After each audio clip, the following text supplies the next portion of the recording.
Namaskar Cambridgians. I hope you all are safe and healthy.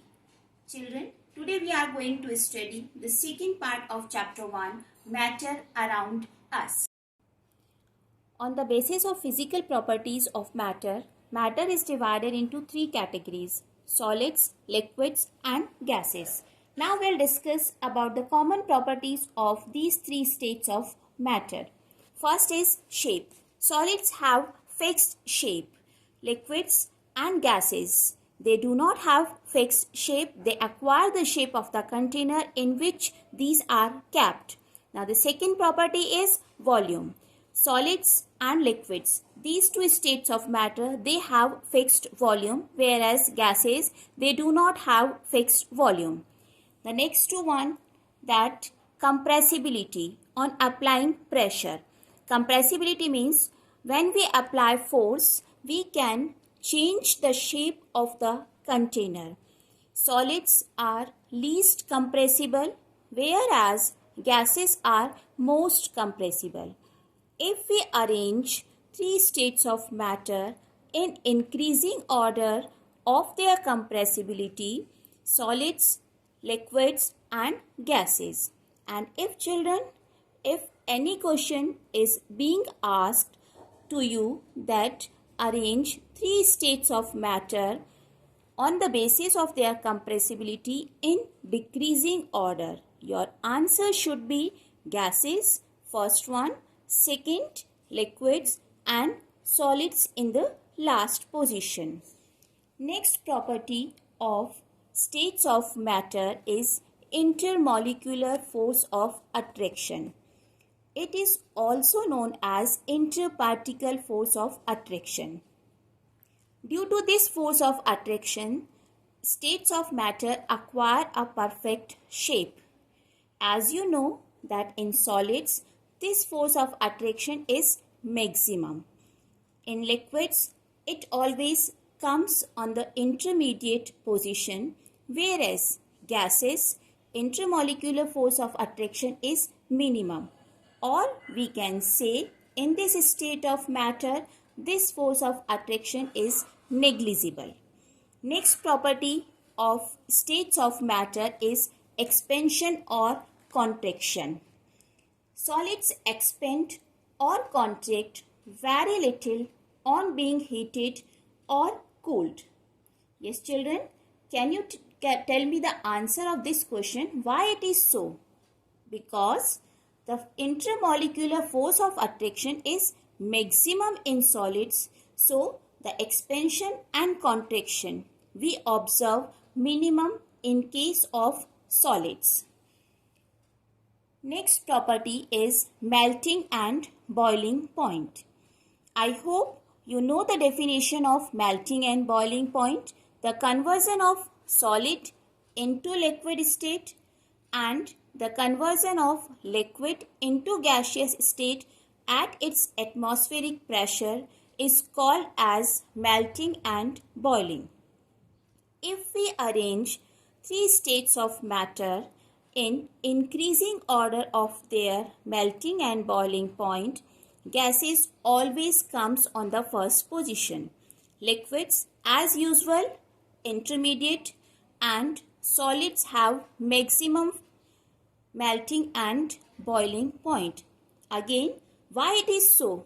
Because the intermolecular force of attraction is maximum in case of solids, or we can say intermolecular force of attraction is directly proportional to melting or boiling point.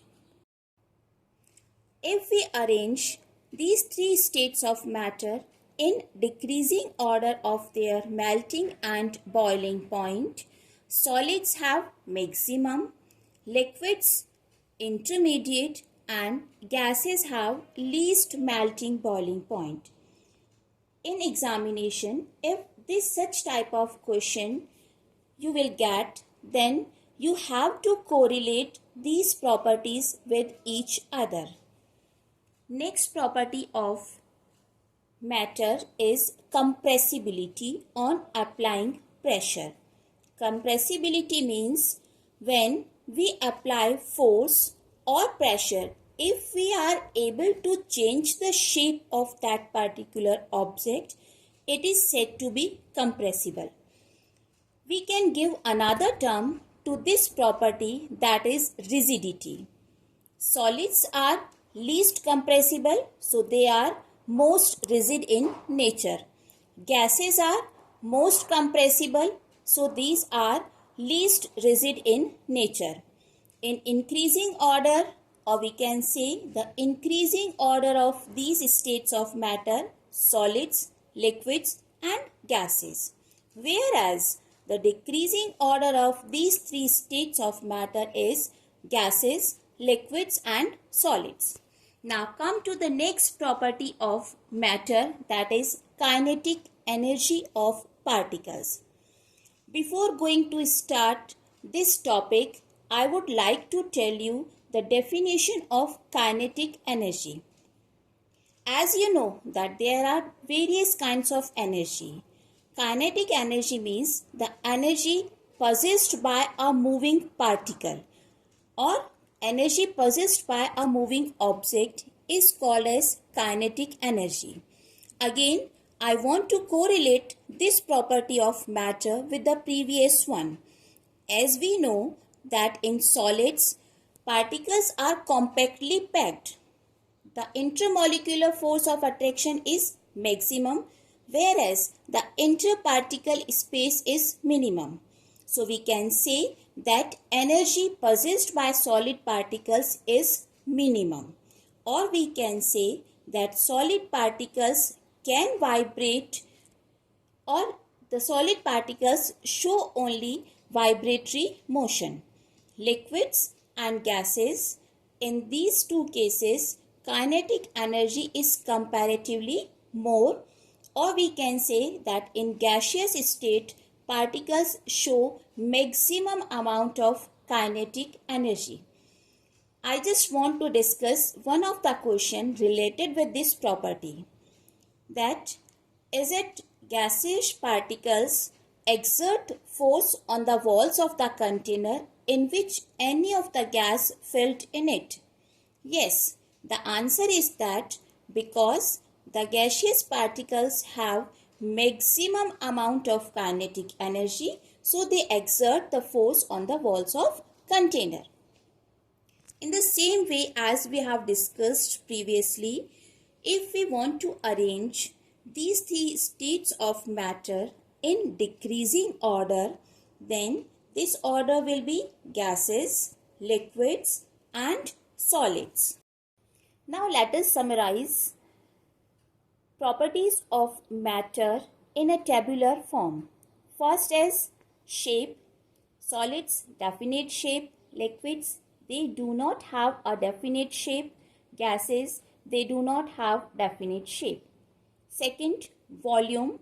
Solids have definite volume.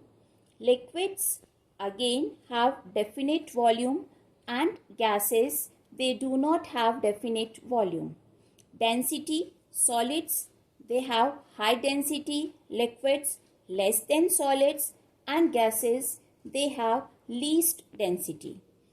Kinetic energy of particles, minimum in case of solids and maximum in case of gases. Compressibility, negligible in case of solids and maximum in case of gases. Yes, children, there are some of the exceptions regarding these properties. First is a rubber band can change its shape. You know that when we stretch rubber band, we are able to change its shape.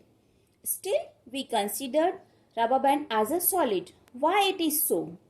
The answer is that when we apply force on rubber band, we are able to change its shape. Whereas in case of solids, we are not able to change the shape. But as soon as we relieve the force, rubber band again regains its shape. So, it is considered as a solid. Second example, which I want to discuss, that sugar crystals take the shape of container in which these are kept. So children, we consider sugar as a solid or not? Obvious, our answer is that sugar crystals are solid because the shape of individual sugar crystal does not change when we keep sugar particles in container. The same reason apply in case of salt also. Children, now it's question time. First, give reasons. A gas fills the vessel completely in which it is kept. Yes, children. Which property of gas you will correlate to give the answer of this question? Obvious, your answer should be that because the kinetic energy in case of gases is maximum. So, the particles are free to move in all direction and gas fills the vessel completely in which it is kept. Second point, a gas exerts pressure on the walls of the container. Answer of this question we have already discussed. So, I hope there is no need to repeat this. Third one, a wooden table is considered as a solid.